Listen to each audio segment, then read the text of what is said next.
Hello there. It is the CyberDudes podcast once again after just too much time. I am your host, Robin Thornton, and I am joined, as ever, by Omar Sangarima. How are you doing, Omar? Great, sir. How about you? Welcome back. Welcome back. I mean, like, to be fair, the same to you, right? You know, you've got as many scheduling issues as I have. What are you talking about, man? I've been here the whole time. Even when I take off, I'm here. You yell at me for that at our day job. So Well, yeah, there is that. That's true. But I mean, we had our little planning confab back on Sunday, and then we say, "Oh, can we record tomorrow?" Meaning Monday. No, that doesn't work. Okay, well, we could do Tuesday. Oh, well, I've got the dentist. I had the dentist, which actually got too moved to popular. today, the You're too Friday. popular. That's what it is. Yeah, and then just Wednesday, no, can't do that. Thursday, no, can't do that. Life just gets in the way. It's terrible. So, but we are.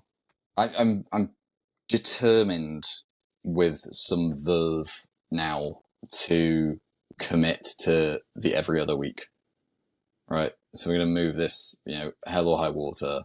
It'll be, we'll always be looking 5 weeks ahead in terms of when are we doing any given episode, and then we'll try and get these out on a pretty regular sort of schedule. The bit that really annoyed me about this episode's scheduling was we're now a week behind the news cycle on last Friday's colossal cock-up courtesy of Crowdstrike. And in some people's opinion, also courtesy of Microsoft.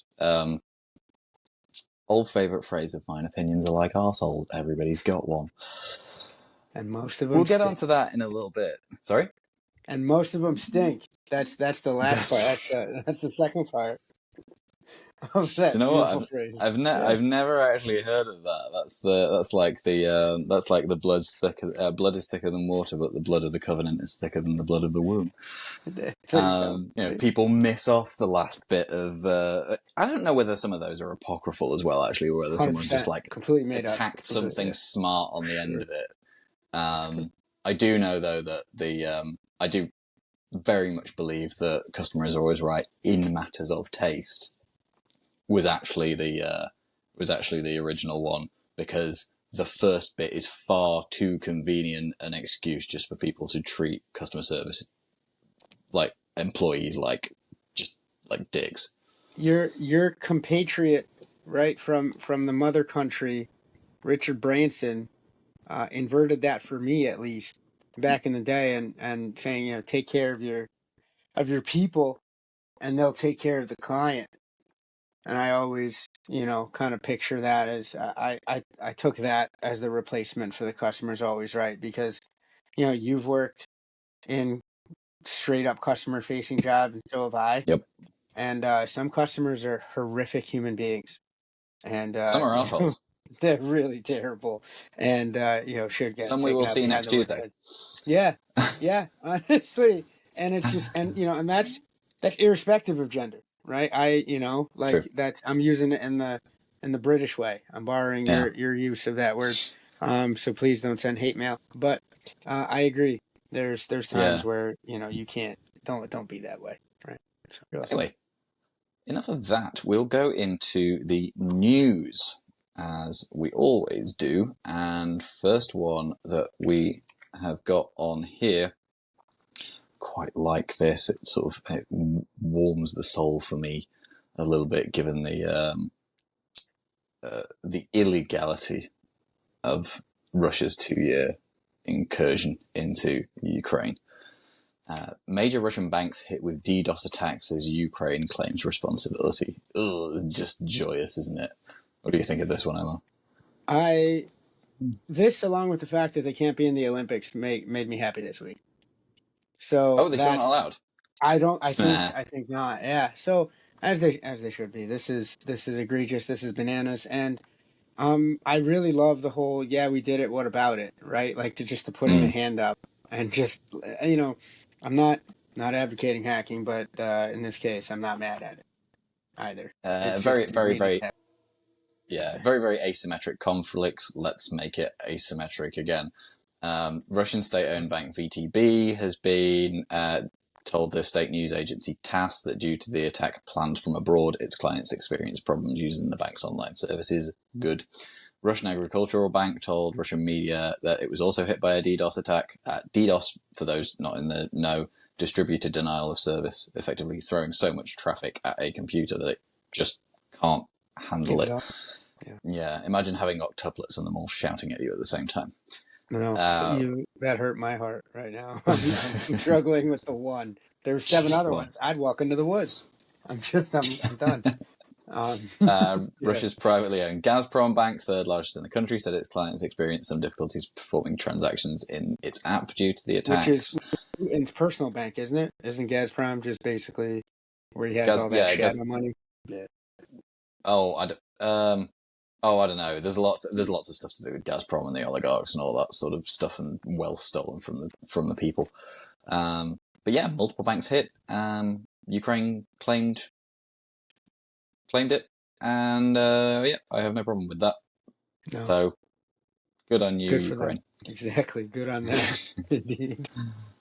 What else have we got? Chinese espionage group upgrades malware arsenal to target all major OS.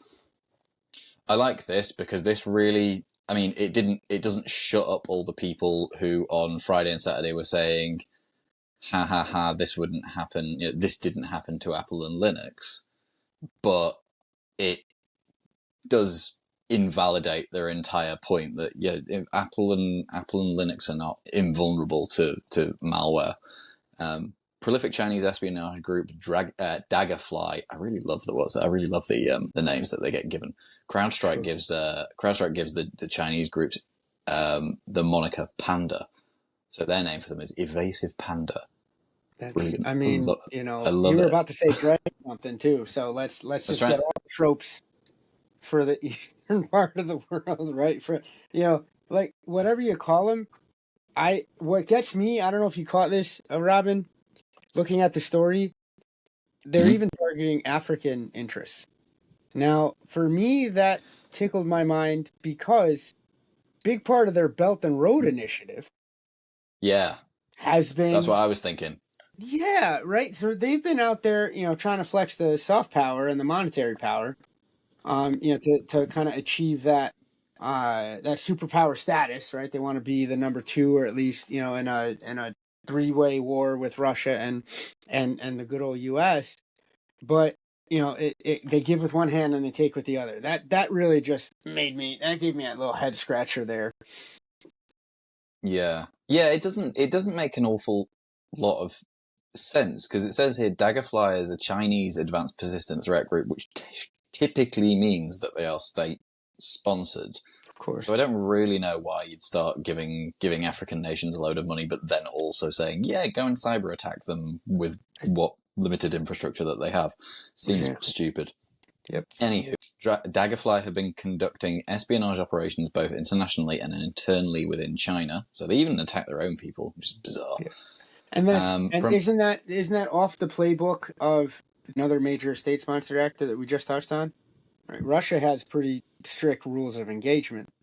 It's going to be interesting to see where this goes. Is that going to be allowed, or are they going to get reined in? Is Daggerfly going to disappear? Like, what? I'm curious about this. Yeah, another cybersecurity firm, Symantec, has found evidence suggesting that a backdoor in the Mac OS was developed by Daggerfly. Google's initial analysis has highlighted that the backdoor has a range of functionalities designed for exfiltration, including device fingerprinting, executing commands, screen capture, key logging, audio capture. Basically like a load of the stuff that you would want to use to spy on your adversaries in one way or another. Got to get that intellectual property somehow, my friend. Yeah, exactly. The cautionary tale here is don't be so complacent if you're a Mac or Linux user, because the Chinese are developing stuff that you can get into your machines as well. It's all fun and games to laugh at Microsoft, but... I saw that during our main story, right? We'll get into that there, but I couldn't believe that those old tropes were rearing their ugly heads. I'll leave it for the main there, but I'm firmly in agreement with you, Robin. I know, it's ridiculous. There's one last bit here as well. Additionally, MACMA, which is the backdoor that the developed, and other known Daggerfly malware, including MGBot, all contain code from a single shared library or framework, elements of which have been used to build Windows, macOS, Linux, and Android threats. They're getting modular, Interesting. and it's the worst things that we. You want modular design in everything else except this stuff, please. I don't want them to be efficient at creating new shenanigans. No. Absolutely not. Yeah, don't like that. Give that a big thumbs down. Ransomware groups fragment amid rising cybercrime threats. This gets a thumbs up. I like that ransomware groups are fragmenting. Well, it's like double-edged sword.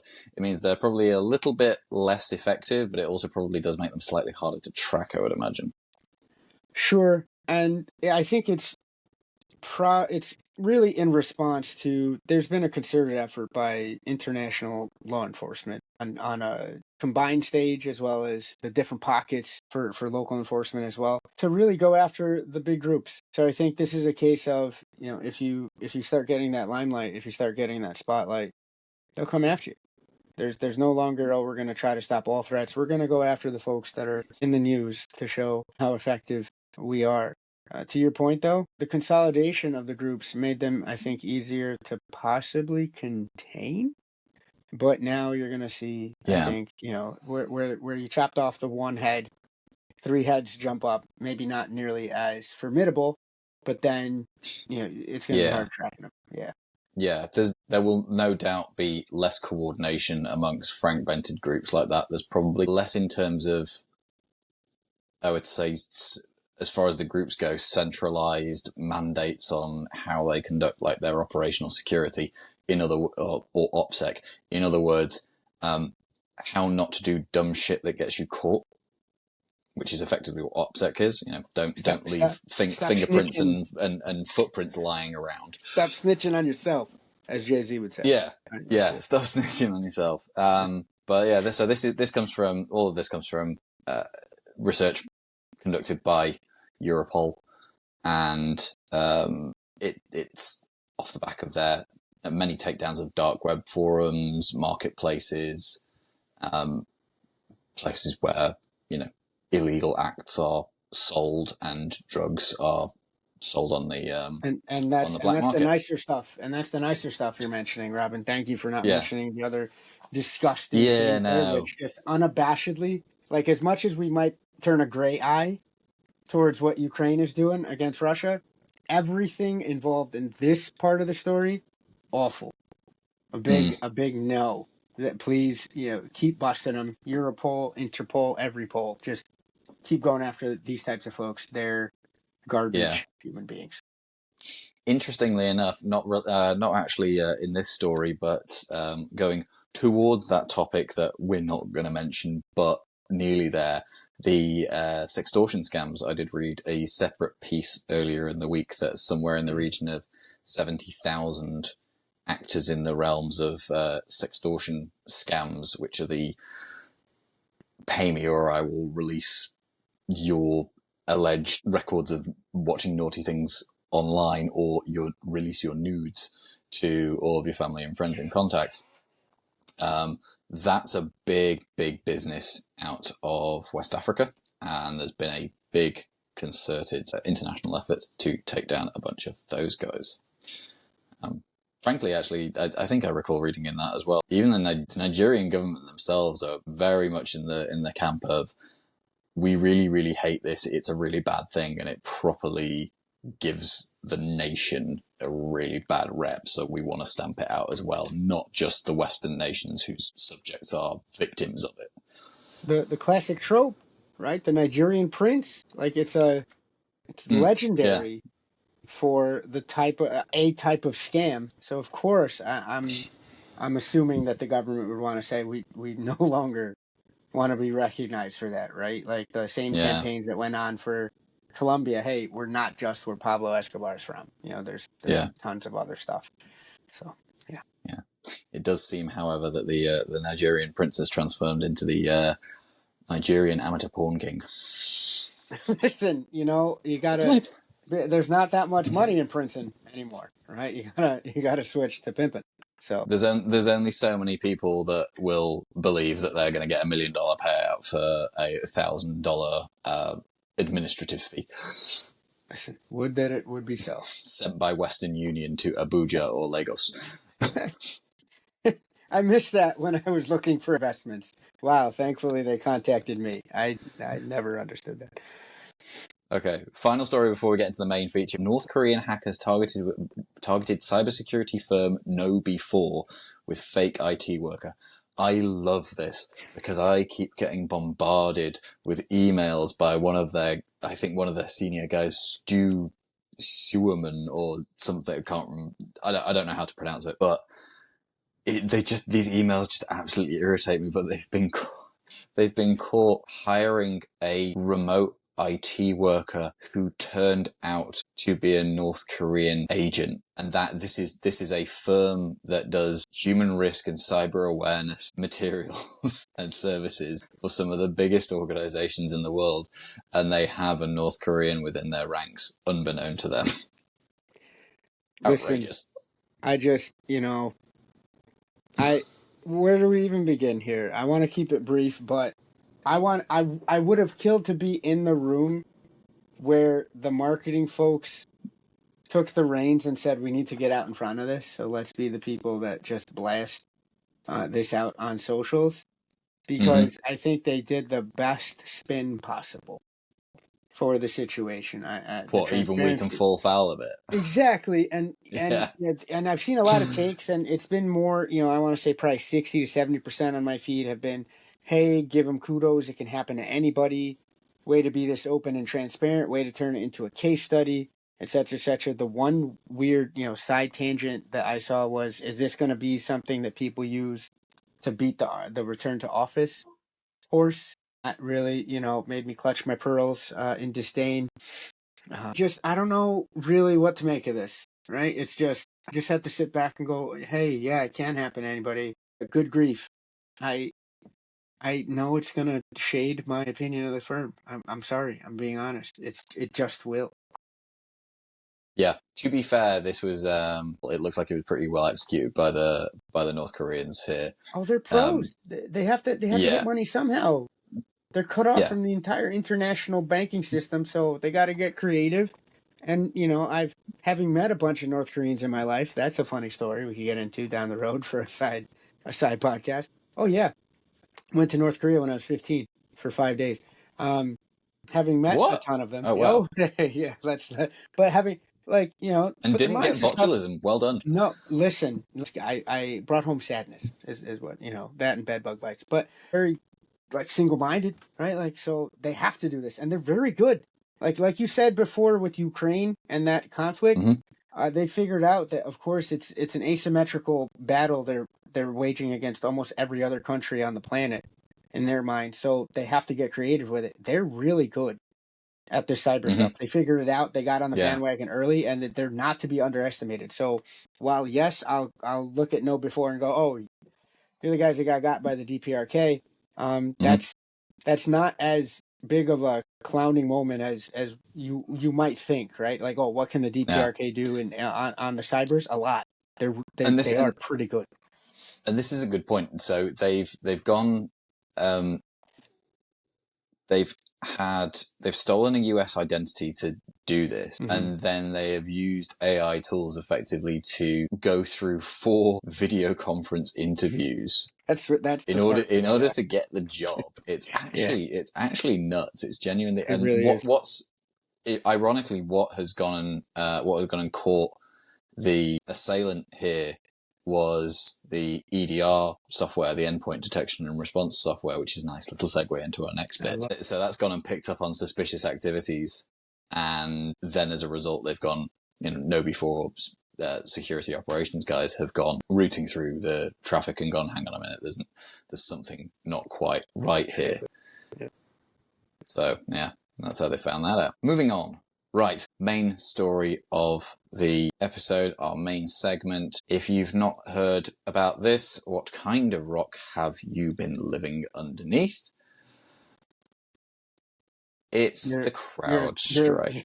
If you Well, haven't go heard on. of this, you're a DPRK agent, like, or you live in that country. Like that's, I'm convinced, right? Like let's do a callback. You live in North Korea.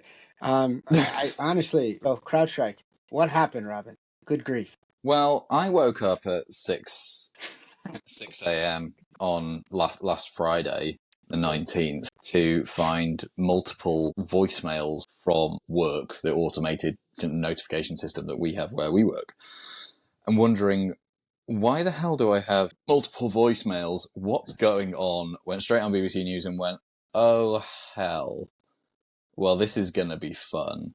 Because the headline is something along the lines of CrowdStrike outage affects millions worldwide. And I was thinking, okay, well, this isn't good. And immediately it turns out that on the Thursday evening, CrowdStrike have gone and pushed an update to their Falcon platform, which is an endpoint detection and response suite. It's a very, very good one. A lot of cyber folks really, really, who use it really, really enjoy that particular piece of technology. But it had a faulty little file in it which managed to brick the entire Windows operating system and cause cascading effects all the way around the world. From, I think, both Delta and American Airlines were hit with that. They had to cancel flights. Gatwick in London was taken down. I'm pretty sure Heathrow was as well. Sure. The Australians started reporting it first because obviously they are first in the day, right? They're awake earlier, right? Yeah, they have 1 a.m. before anybody else. But to be fair, actually, it was, from what I've read, CrowdStrike were very, very quick to fix out. It was about 78 minutes, but the problem was that by then a lot of the damage had been done. We'll go into specifics of that in a little bit, but before we do, because I think there's a lot of misconception, misunderstanding, general kind of understandable ignorance about what CrowdStrike is, because it's not a household name. It's something really only IT people are aware of. What is CrowdStrike at a fundamental level? Fundamentally, it's the virus. It's endpoint protection. So it's going to be installed. What's an endpoint? Your phones, laptops, potentially servers. I think I touched all the big ones there. It's going to be sitting there detecting whether weird stuff is going on. In a nutshell, how it does that.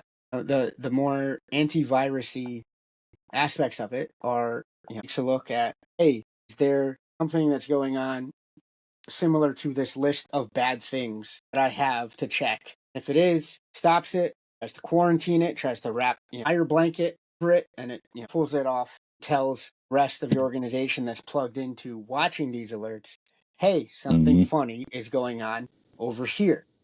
So that, in a nutshell, the Falcon suite that you mentioned is a little bit more of an overlay where it draws in more information about your network. A lot of IT folks love it because it consolidates a lot of the watching. It allows you to peer at one thing and it enhances your gaze Yeah, across all of the things that you want to protect. it And makes you the Eye of Sauron. it really does, and got ahead of it. We got on that bandwagon. By they, I mean CrowdStrike got on that bandwagon early. I think they did it right.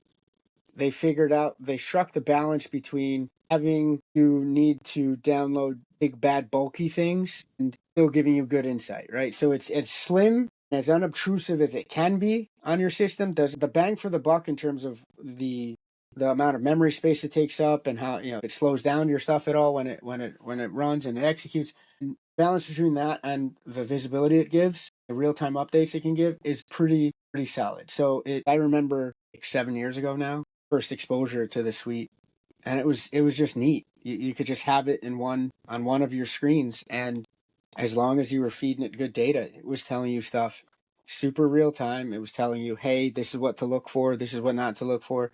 And of Yep. course, they've been on the forefront of adding machine learning, AI capabilities to make all Mm-hmm. that decision making, and the decision support is the phrase they use for your SOC analyst and the folks that are deciding whether to stop something in its tracks or to take more of a deeper dive on things.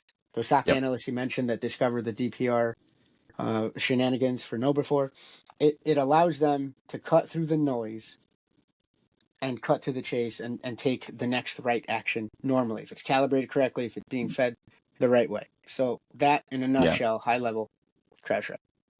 Yeah. And it also tells you broadly what's going on each of your devices, and it helps you also track what your devices and where they are, what they're doing as well. I saw something on Threads that was particularly idiotic.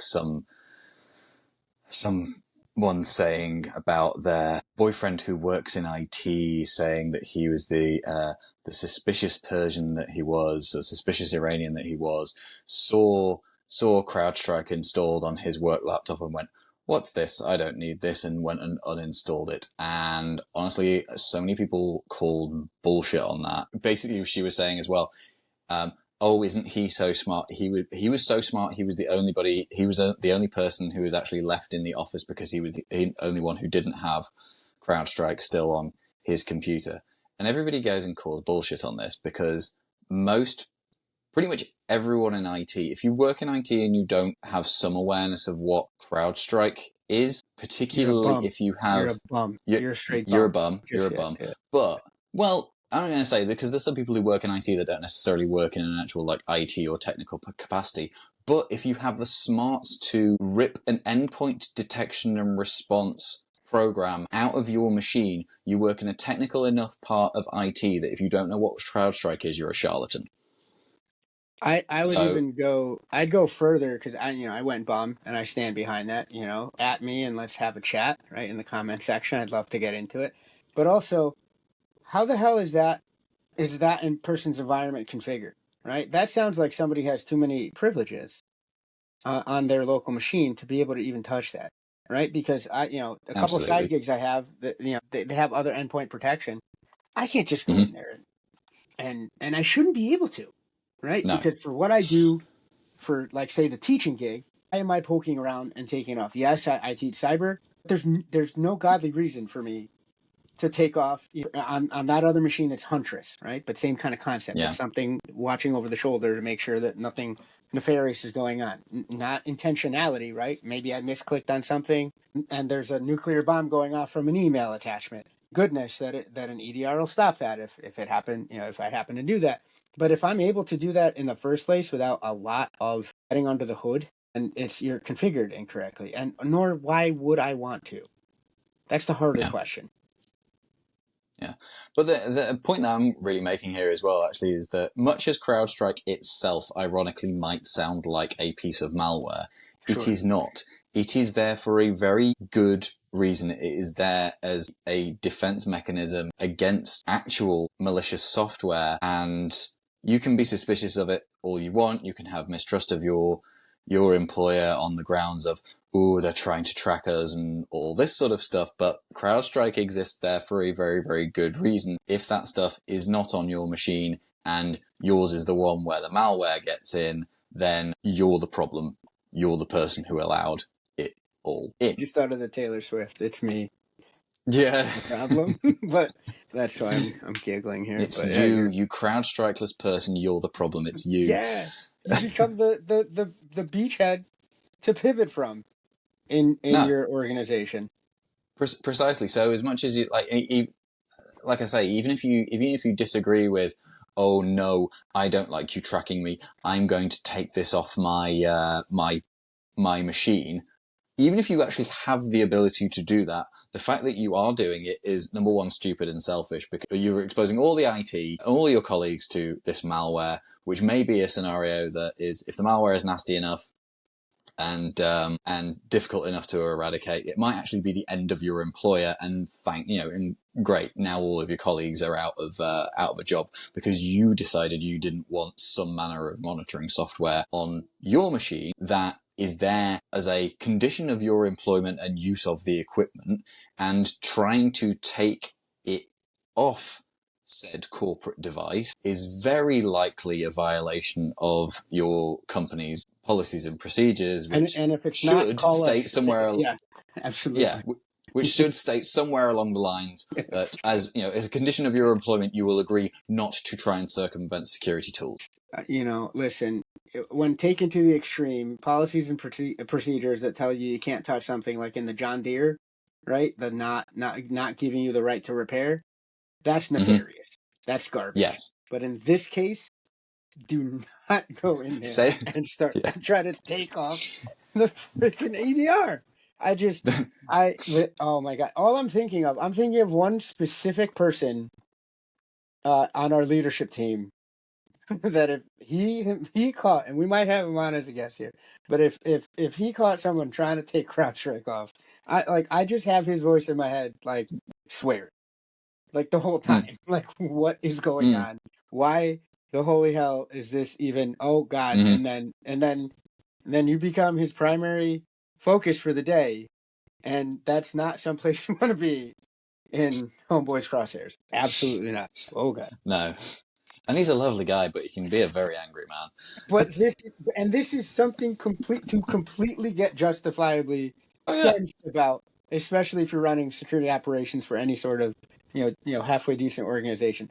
Who is trying to take the protective layer, the protective coating off of an endpoint? I want names and I want them burned to the ground. Yeah. Fair. So we'll get a little bit more into the detail of what happened. This also hits it's our little questionnaire in our plan of who is affected, right? So Mm-hmm. um, blue screens of death started going around. In the UK, Sky News had to suspend a broadcast after the servers went down. In Hong Kong and India, airport check-in desks were failing. Interestingly enough, mainland China was not affected by this to any real degree because they are mistrustful of US tech and therefore do not use CrowdStrike. They use a lot of domestically made stuff by Homebrew, yeah, companies like absolutely. Tencent and Baidu Hmm. Yeah. and Alibaba. Which is why we shouldn't How, use theirs. But hey, that's a hot take. We can well, I'll we also shouldn't use Kaspersky since our last episode as well because they're now on the 100%, naughty list. 100%.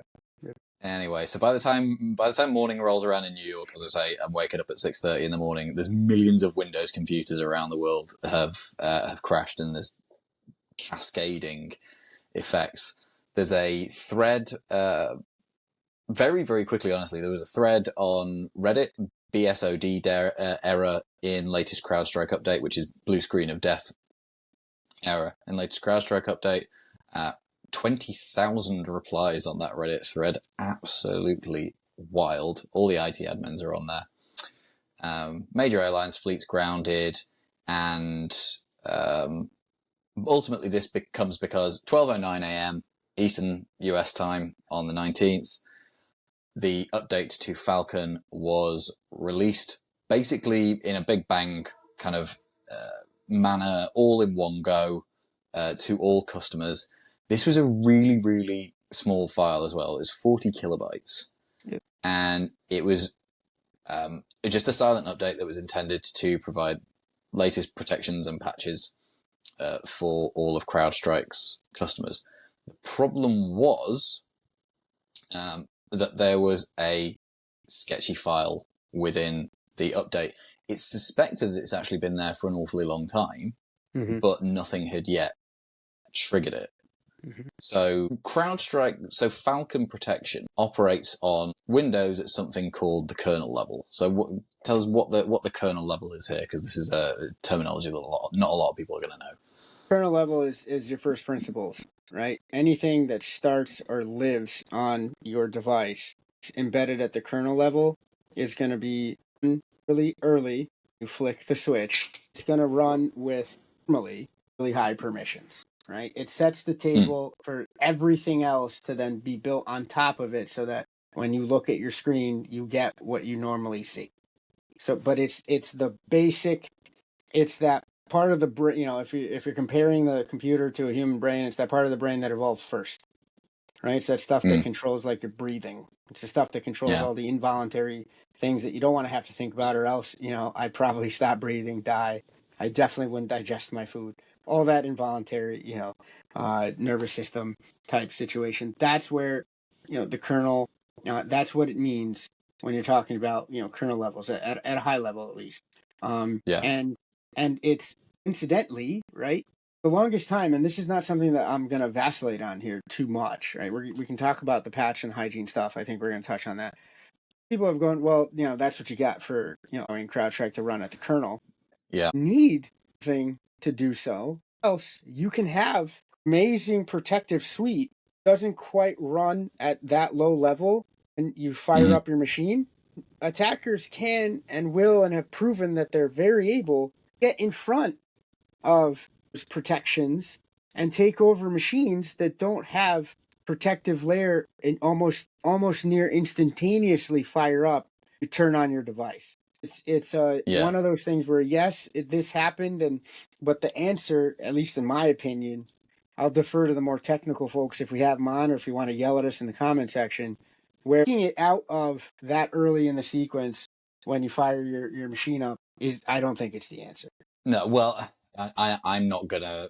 I don't know enough about the various architectural facets and possibilities with the Windows operating system here to opine on that. But yeah, fundamentally, this kernel level situation is CrowdStrike running at one of the most foundational levels of the Windows operating system. The kernel, I mean, the kernel level piece is a paradigm that transcends different operating systems. OSs, There's yes. kernel level operations and privileges within Mac and Linux software as well.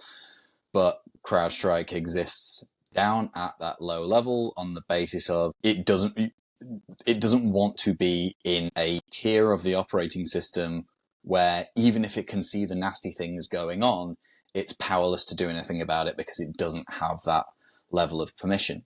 And there was a particularly asinine comment that I had used to respond to me with regards to this issue, which was, oh, we're automatically assuming that malware can run at the kernel level. To which I just went, Leonardo DiCaprio, squinty eyes, like, well, yeah, what's the definition of malware? It's malicious software. What is running at the kernel level? What is running at the kernel level? It's code, which is software. If you can write software that exists at the kernel level that does nasty things that you, a legitimate user, doesn't want it to do, it is by definition malware. Of course, malware can exist at that level of the operating system.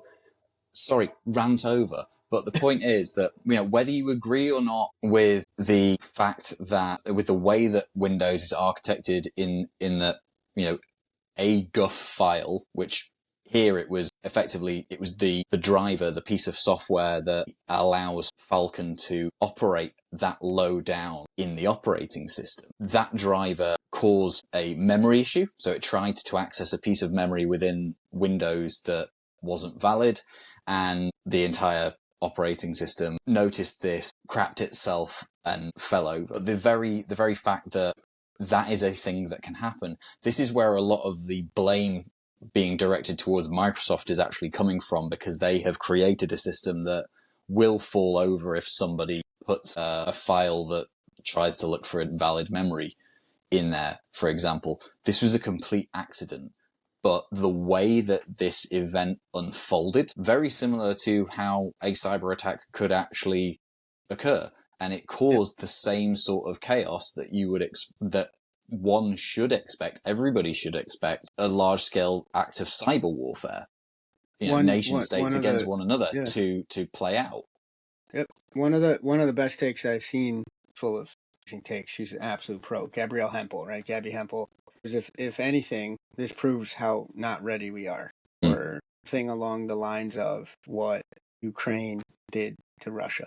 Just absolutely, like, if there was a state actor or holy triumvirate of disparate cyber criminals that decided, hey, right, we're just gonna we want to see if we can screw with the election, say, for example, because it's 101 days away, or at any other event, they can't.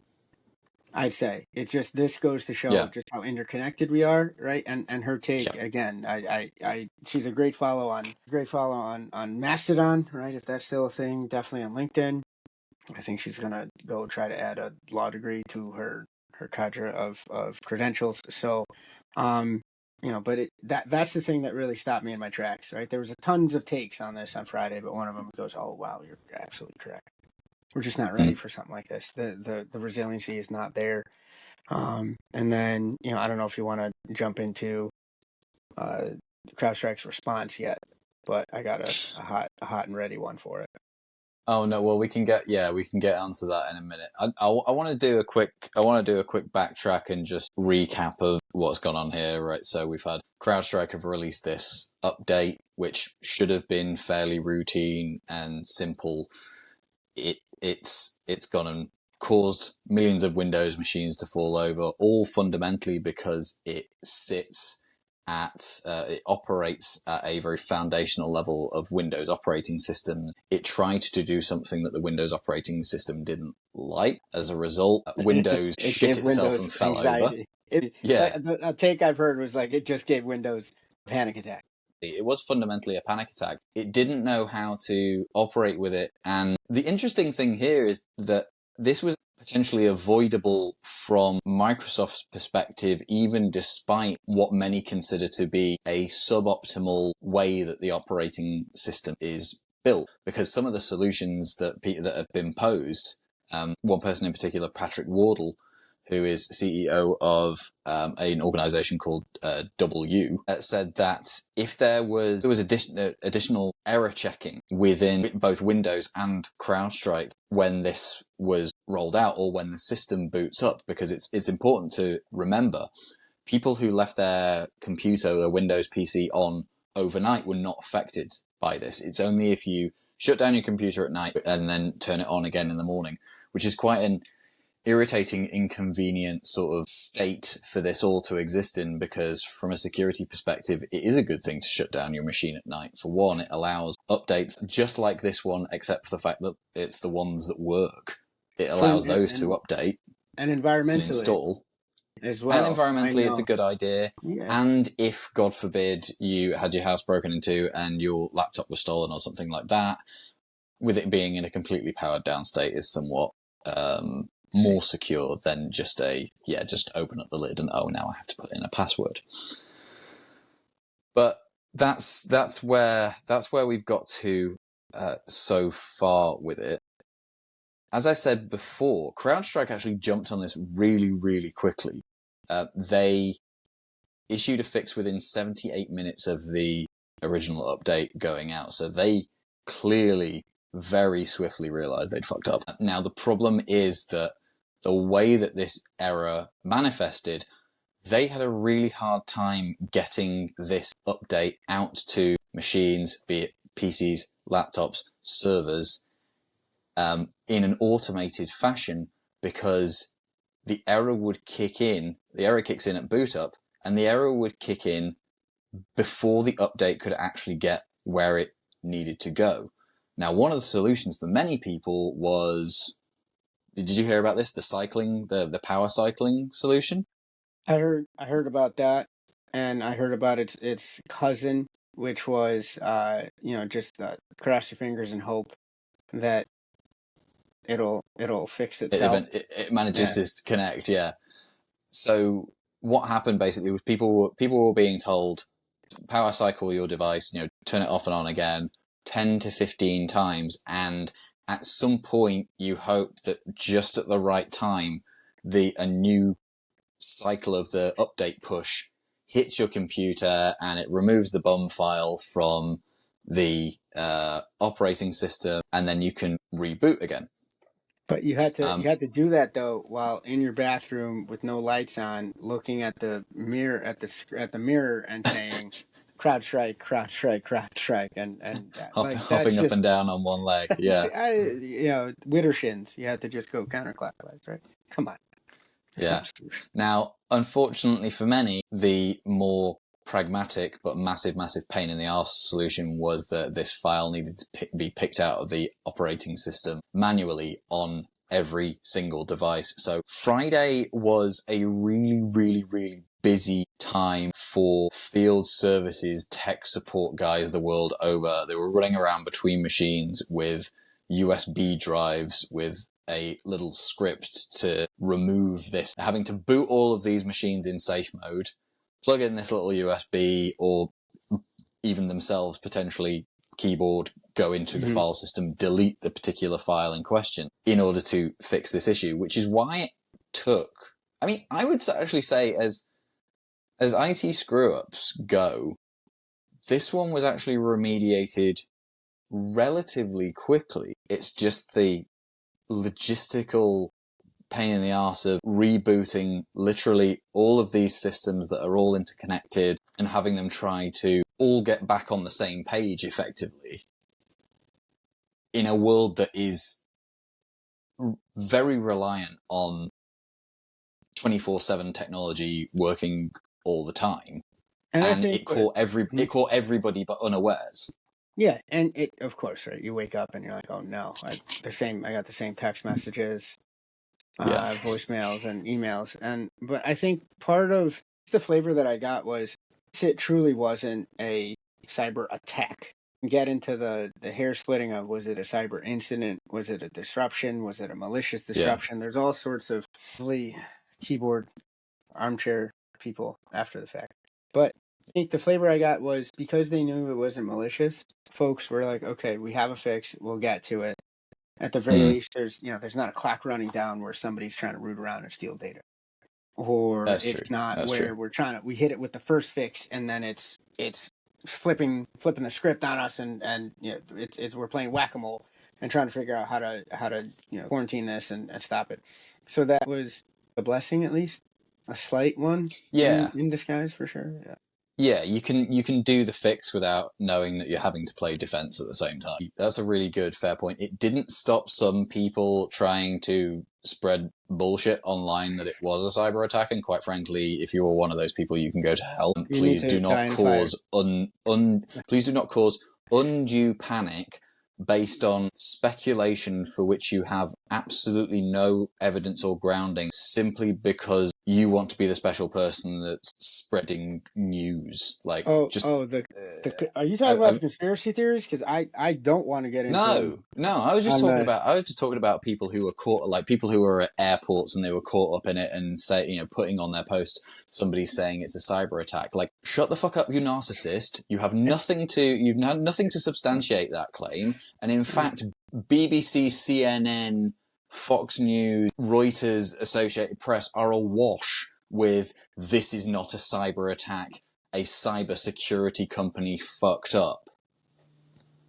And so you've got rafts of information that actually dispel your bullshit that you're peddling. And Crowdstrike itself, one thing I do have to commend them on is how quickly they got the fix pretty quick. Let's not dissemble there. Just sucks about the logistics of how to get it onto the affected machines. But very full-throated in, hey, we fucked up. This was in order, I think, to stop the effects of yelling fire in a crowded theater. I think that's what you're touching on. Yeah. Don't be the people that were doing that. And if you go forward, you just want likes, you just want engagement, you just want to be the special flower going, oh, I know this is nefarious. If you don't, please shut up. You're going to do way more harm than good. Right? And you're going to clog information channels for folks trying to really legitimately look for what is this and how do I fix it? Yeah, completely. Now, I know you're dying to get into what have CrowdStrike done to try to atone for it. One minute, because there is the question of who's to blame here, and we've already kind of skirted around this issue. Personally, I would say, look, CrowdStrike, you were dumb. You pushed the update. You didn't do the checks. Yes. And it's ironic because one of their own research publications that came out literally the day before this debacle on Thursday the 18th said that half of organizations do not check their updates before they push them out. You don't say. I friggin' love that irony. I don't love how that irony came about because Friday was chaos, but I love the nature of the irony.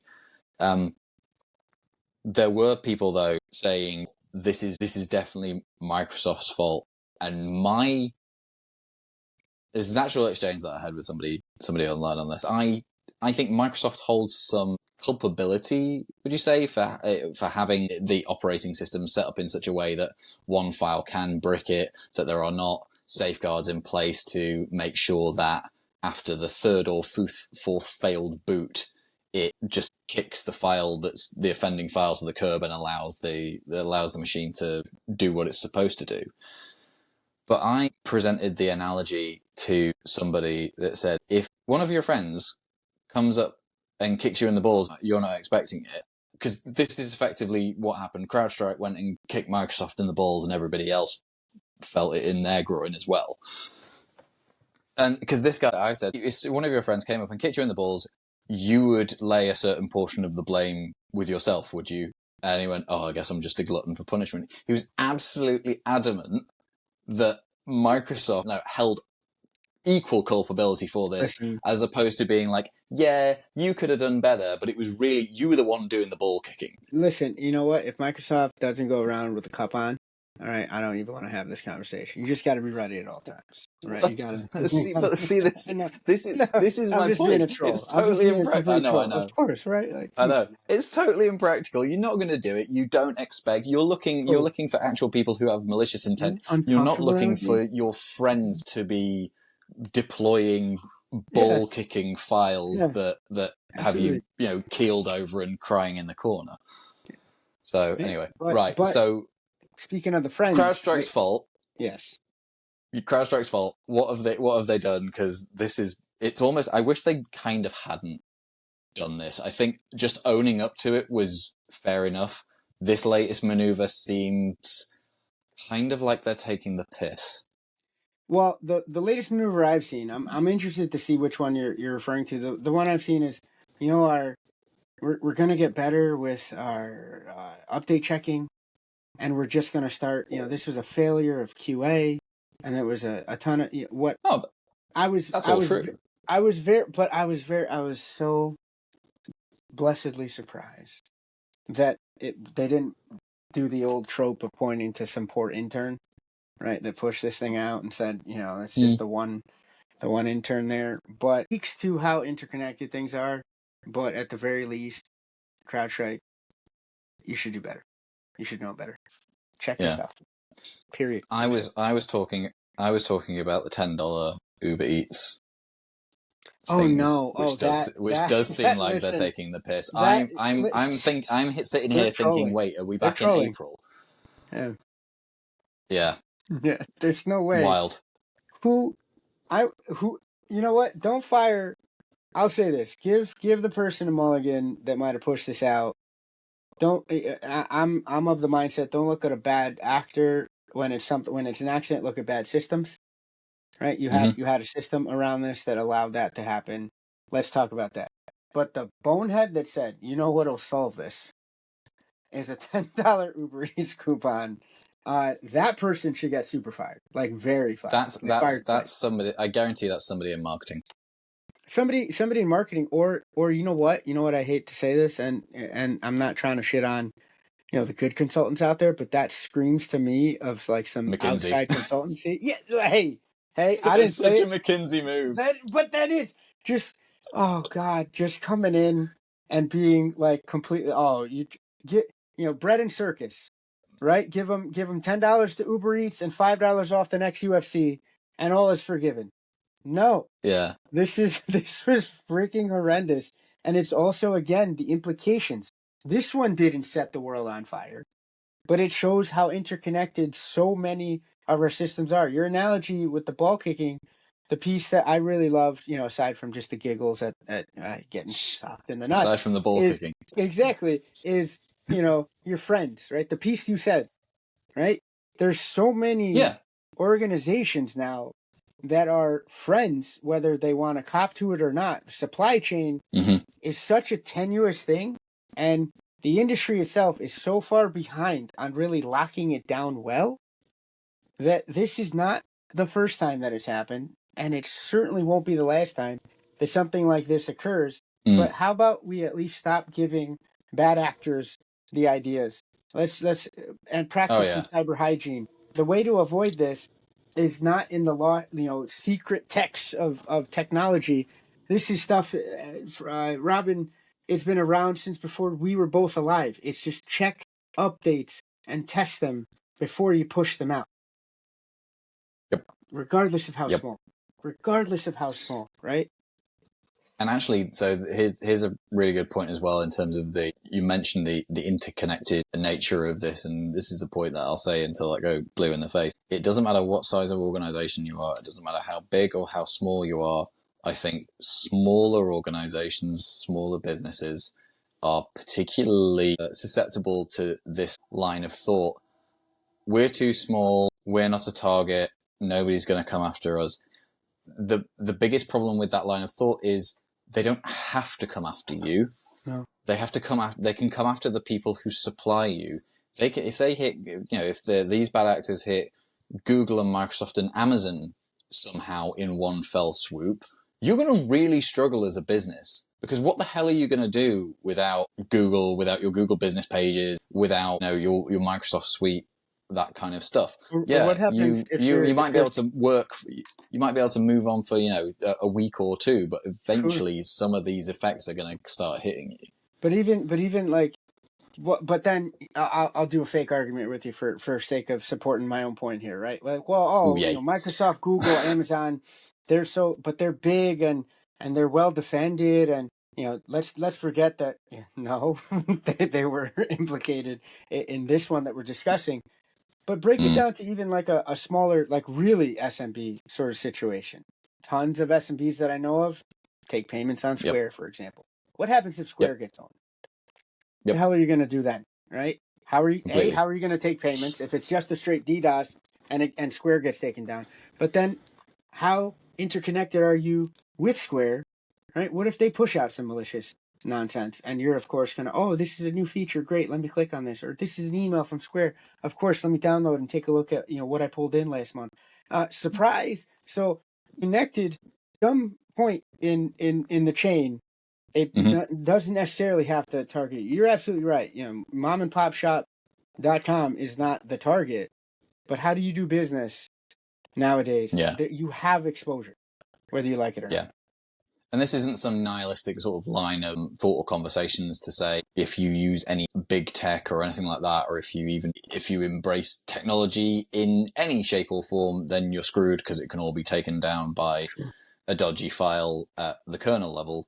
This is not what we're saying at all. What we are saying is accept that these things can happen, accept that you may well suffer some effects, if not directly, then indirectly from these kinds of events happening, and have at least some semblance of a working idea as to how you get around those particular problems. It's very much the fail to prepare to fail kind of paradigm. If you don't have to spend half your first day of dealing with this kind of problem, figuring out, oh fuck, what is it that we actually are supposed to do in this scenario? If you already have at least a halfway idea, you are ahead of everybody else who never even thought about it. And that is where competitive advantage comes into play during cyber instance. Resilience. Yep. Why were all the Apple and Linux smug bastards online so grossly wrong in their smugness when this all happened? Listen, it happened to be at it's. I'm a Mac user, so I'm actually like I could be one of those smug bastards, but like my daily there's a real snottiness goes on around it. Sure, and my daily driver is a Mac at home, but my work PC is a PC. My work driver is a PC, and I had to do the whole booting from a USB. Somebody sent me an ISO file. I had to fire up Rufus on and make it a bootable USB, and it took 2 seconds. Put in a BitLocker recovery key. Bob's your uncle. I'm back in business. But listen, it's if it didn't affect Apple and Linux at this stage, and I heard it a couple times. I even heard it through some colleagues too, which I definitely checked with the the fist of justice there. I'm like, we're not doing this. Mm-hmm. Saw the memes. Everyone saw the memes. Yeah. But it wasn't your time on this go around. I love that you talked about Daggerfall? Daggerfly, which is it's precisely the reason I put that story in there. Is to say, look, this kernel level, like even if that Daggerfly thing isn't a kernel level attack, kernel level attacks can still happen against Apple and Linux, yeah, sure, the way that Apple, and we won't go into the details of it, but the way that Apple have done it, it's a little bit more difficult to do it, but difficult is not impossible. If Apple, for example, and everybody who is a colossal subject matter expert with Apple tech thinks that it's impossible, they don't, but if they were to, it's all that much more painful when somebody does actually figure out a way to do it. I remember when the PS2 and the PS3 came out, and Sony each time at launch said this thing cannot be chipped, and in order to play copyright games, and literally within 12 hours of release, both versions, yeah, exactly. Both versions, however many years apart, in terms of their release dates, were chipped on the same day on release day. Yeah. So it just goes to show, actually, no. As much as you think that you've got your defense all sorted, particularly if you go shouting about how you are invulnerable, impenetrable, infallible, somebody will take that as a challenge and they'll do it all that much quicker. Absolutely. Everybody's gettable. And it's not, and you're not somehow more intelligent by just having dodged the bullet at this stage. Mm-hmm. It's like, why, and why laugh at others' pain? That's the aspect of it that I couldn't quite understand. Yeah. Right. So everybody's saying, "Oh, this wouldn't have happened if more stuff runs on Apple and Linux." Not this time, no, but it doesn't mean that it can't happen. The other thing that I did see as well, lots of people saying like, "Oh, but this shouldn't be happening. All the servers are Linux." Clearly not. There's a lot of Windows stuff lying around. There really are, and for good reasons. Right? This is not a thing for us to say you have to pick, because what are we saying? Single points of failure are the devil here, right? That was, there were single points of failure that didn't serve CrowdStrike in the way that the kernel is architected in Windows. Same sort of deal, right? Why can't it be a hair more resilient? Put that on the shelf. But yeah, the answer, let's switch just to Linux, right? Or just, Unix, right? Inix, whatever, however you want to do it. Then it becomes more profitable for malware to get aimed those environments. And then you're just going to see the prevalence happen there too. So come on, guys. Yeah. All that happens is you just shift the point of attack. If you take all of those servers and that are on Windows and you just make them all Linux, then everybody just starts targeting all the Linux. And then when this kind of debacle happens next time around, everybody starts shitting on Linux as a technology. I remember this from 7 years ago with NotPetya. I remember, actually, it was a year or two after the attack, but I remember colleagues who had worked very closely in recovery efforts for organizations that had been crippled by NotPetya said, because NotPetya was, again, another Windows thing, didn't really touch Linux or anything Unix. Those guys said the people who fared best with this were the ones who had the most heterogeneous technology layout. Basically, the technology layout that was as different and varied as they could tolerate from a technology management perspective as a company, right? Mm-hmm. Because it meant that much less of their estate was kneecapped, basically, by the malware. But yeah, if you do put your eggs all your eggs in one basket, don't be surprised when you have no eggs when you drop the basket. Science. So the fallout from... I'm not going to go into the broad fallout because I think lots of people have experienced it in their own various different ways, be they senior management at companies or just somebody who was stuck in an airport and couldn't get a flight home for grounded flight. But on that note, the Department of Transport are actually investigating Delta over this, which presumably goes to the point of why are you so Windows heavy and got completely, to use a phrase I said before, heavily kneecapped by this incident. I love that that's the question that the Department of Transportation is asking, versus locking arm in arm with CISA and trying to go, hey, how can we just make you more resilient? whether you're on Windows, whether you're on Linux, whether you're on anything else. They're asking, but again, it's you want to look like you're doing something, I guess, and good on Yeah. you, Department of Transportation, for trying to. I do think this is unfair to a degree from the Department of Transport on the grounds that American were also in a similar way. The DOT seemed harping on at Delta on the basis of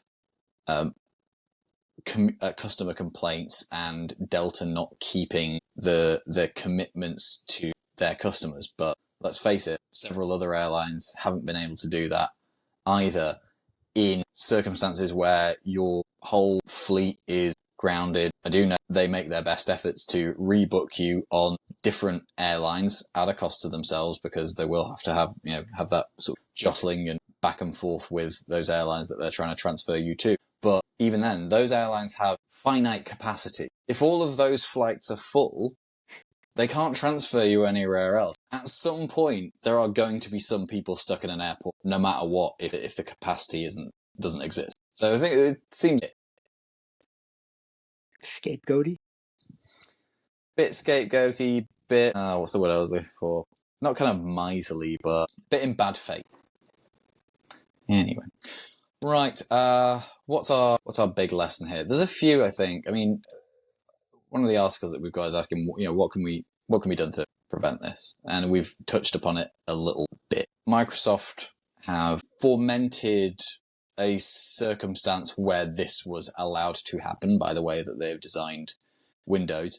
But from what I've read, some of the way that Windows actually works is to do with a lot of wrangling and complaints and basically compromise with the European Commission from a disagreement that was around 20 years ago.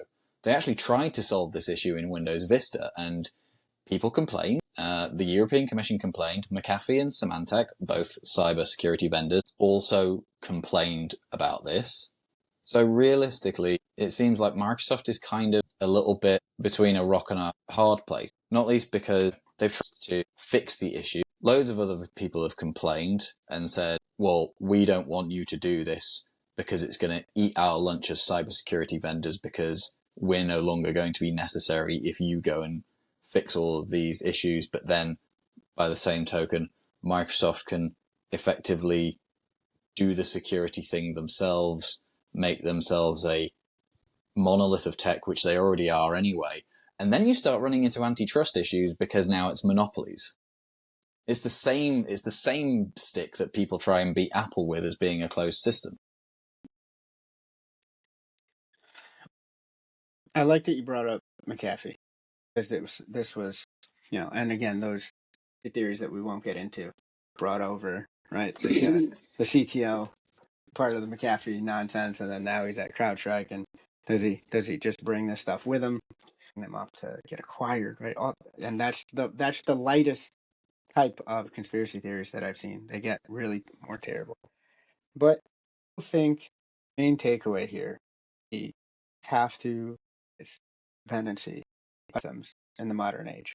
And when you're sitting there and vetting potential partners, or medium business, you're probably you're taking a look at what you can buy, right?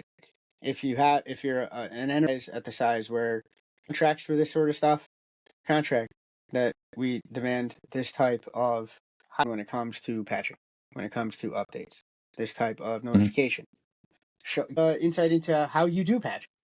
At that, it's Yep. because I've been at those tables, and a lot of times that's one of the sticking points that I think gets early, right? Hey, okay, that'd be it's a nice to have. It really, at this stage, we've seen time and again, it's a must have. Standardize on means to test, means to be responsible for what you push out to your customers, and it's a thing that's been a thing for decades, right? You mentioned McAfee. You can go before that. Sadly, you'll go after that. Patching, hygiene, and demanding it out of your supply chain should no longer be pie in the sky. It should be table stakes. Fair enough. two more quick bits that we have, and then we'll move on to Cert Corner. Number one, there are already scams going on in the wake of this whole CrowdStrike debacle. Cybercriminals are never ones to waste an opportunity that a good crisis prevents in order to further their kinds of aims. So, 5 ways that threat actors have been taking advantage of CrowdStrike outages. Number one, dozens of CrowdStrike-related phishing domains have been registered. So please, for the love of God, do not take at face value any emails that you receive with regard to this CrowdStrike issue, especially if they are sending you links to domains such as CrowdStrikeBlueScreen.com or CrowdStrikeFix.com, anything like that. Be very, very skeptical of those sorts of things. There's been remote access Trojans spread, masquerading as a CrowdStrike hotfix file. Remote access Trojans are programs which can remotely take control of your computer. There's been a Word document containing Microsoft Recovery Tool instructions that actually is an information stealer. So be wary of Word documents with those instructions. Now, what else have we got? Handala Hacking Group claims wiper attack leveraging fake CrowdStrike fix. Again, another piece of craftily and swiftly crafted malware. And frankly, the final one is very much this has just shown the possibility, or this has just shown the world what the possibilities are. So we're looking at potential attacks that cause blue screen of death outages being a thing for the future that we may just have to get used to, and the industry is going to have to plan around, manage. Yeah. Yep. The final scam piece there, be wary of any support, offers of technical support with regards to the CrowdStrike issue. It honestly should largely be fixed now. Microsoft should be your only port of call if you do not have dedicated, trusted tech support staff that you can go to. Sure.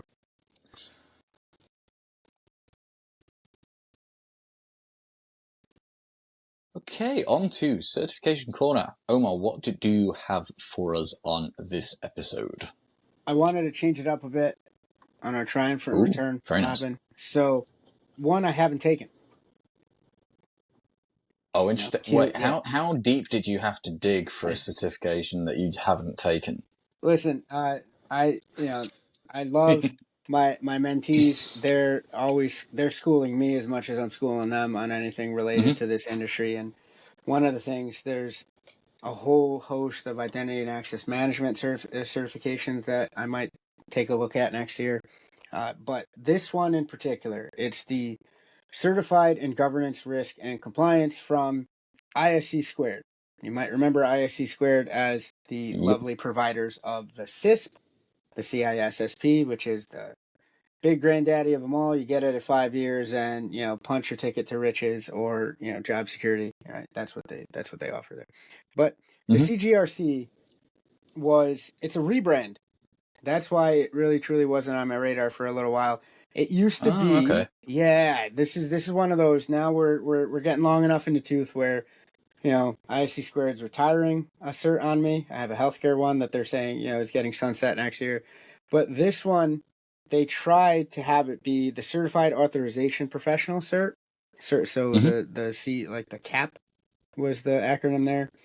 It seems as though it didn't get too much traction. That's why I mentioned the IAM, Identity and Access Management certs. There's a whole world of those. Okay. I think ISC Squared was trying to dip its toe here, but this one now is firmly, the rebrand is completely done, and the domains and everything shifted to beloved Governance, Risk, and Compliance. It's relatively affordable. It's $5.99 to take a crack at it. It's positioned, I believe, really as a specialization stepping stone on the way to the CISSP, because it's only 2 years required before you can sit for it, whereas the CISP is 5, maybe 4, depending on the type of education you bring to the table. You can get a year or two lopped off there. It's targeted at, again, because it's on the way to the CISP, it's targeted auditors, analysts, information assurance folks. That's the newer. It's the old domain that's now new domain again. I'm hearing, right? Info assurance is coming back into the forefront there. and of course, governance managers, governance directors, etc. The domains are pretty standard fare. It really strikes me as, again, specialization for if you were taking the Sec Plus, and then your fancy was tickled by governance, right? It Yep. has security and privacy governance, risk management, scopes of your compliance programs, implementation of controls, assessment and audit of controls, and compliance, and proving compliance, which is another fancy way of saying assurance or auditing. So neat one that I'm gonna slate for 25. I'm targeting it beginning of the year next year. Nice. Okay. And this is, I mean, it's a GRC cert, All really, day. isn't it? Yep. So this is very much one for the people not so much on the technical side of things, or I could say, I mean, it's not a bad thing for technical folks to do this sort of certification, because presumably on the basis that at least the kinds of things that you have to comply with. That you have But to engineer towards. Yep. Yeah. But if you're someone, let's say for instance, you're somebody who's looking at getting into the industry, you like what it looks like, but you're worried about, whether you are sufficiently technically inclined, you might have doubts about your level of interest in a really technical role. And how does that necessarily line up with wanting a career in cybersecurity? This is exactly the avenue down which you likely want to go.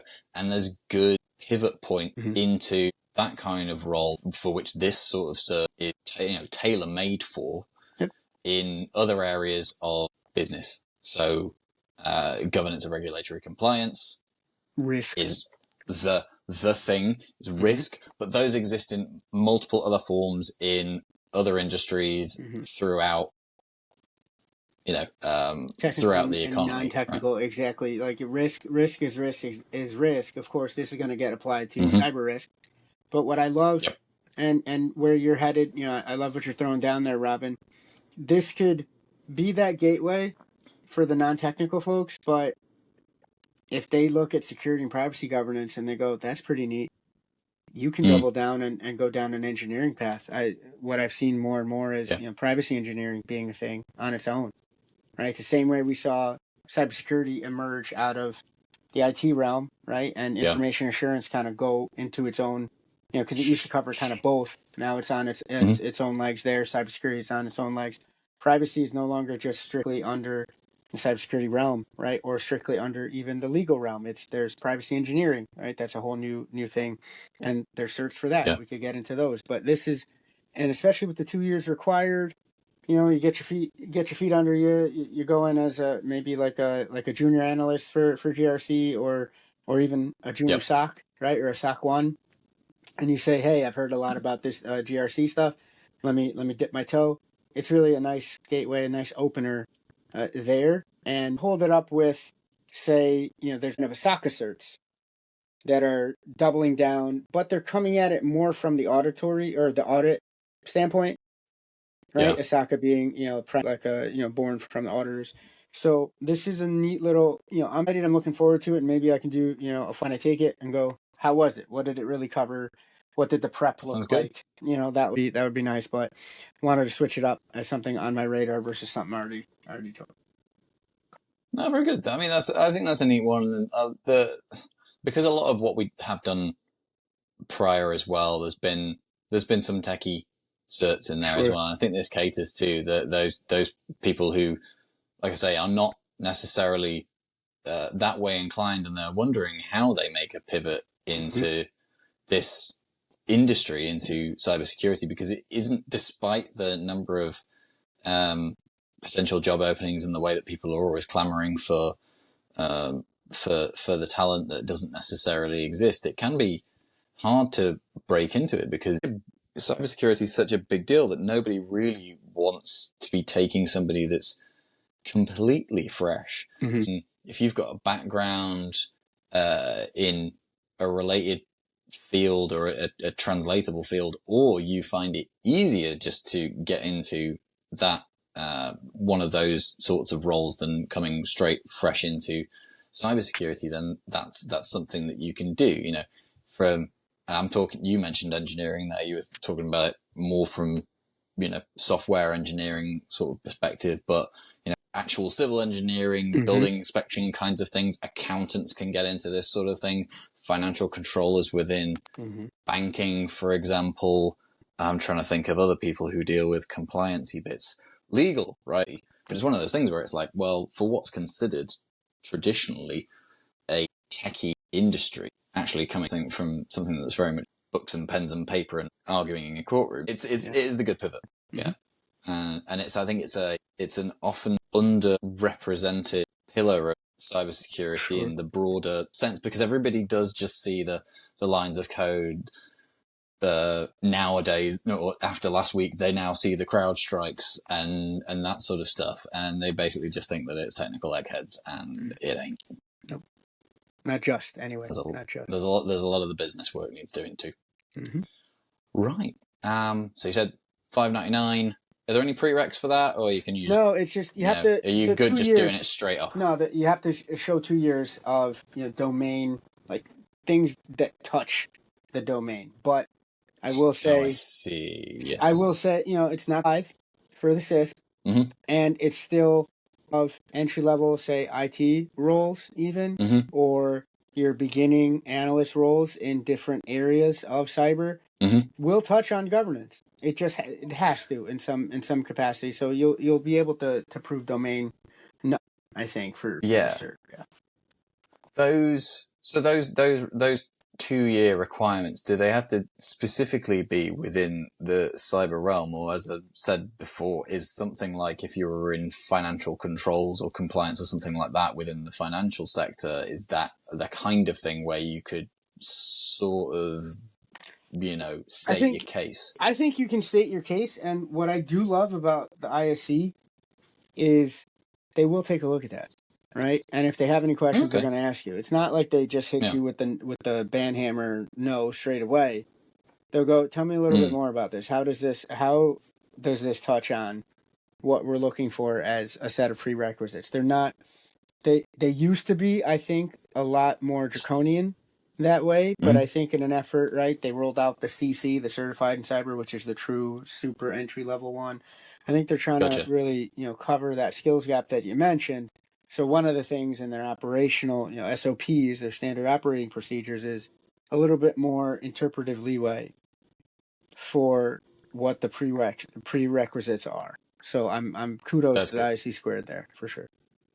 Yeah, well, I think that's only a good thing, especially when there is a scenario, and it's a long running scenario of skills gap, can't get the people, can't get the people, can't do the defense, and oh, by the way, whilst there's a dearth of people, there's also significantly increasing demand for those people, so the problem's actually only going to get worse unless something changes to redress the balance. Well said. Smashing. Wonderful. Well, that is the certification that I've forgotten the specific name of. Remind me. CGRC, Certified in GRC. They kept it simple, and especially with the rebrand from the CAP, I think they needed to, because for a while, it was really confusing, Robin, it was called the CAP, but the subject matter was getting switched over to the GRC. So I was like, wait a second. And then, somebody we work with actually said, no, it's switched. Take another look at it. So I said, cool, I'll take a peek. And here I am. I'm going to grab it in 25. Very nice. Your umpteenth qualification to my none. Listen, in the last 2 years. All right, skills pay the bills, my friend. All right, you're a valued compatriot. I know. All right, you stop it. Right. Well, on that bombshell, the certified in governance, regulatory and compliance, we will leave it there. We'll close out the episode. We'll hope that none of you is still having experiencing any fallout from CrowdStrike's screw up last year, and we're also going to hope that we are not so far behind the news cycle that nobody has watched this. But until our next episode, either it's going to be in a week and a half, because we're aiming for it to be the 5th or the 6th. There you go. So in less than 2 weeks' time, we'll be back with another episode, and you'll just have to find out what the topic is because I can't remember. Sounds like a Bye. plan. Take care.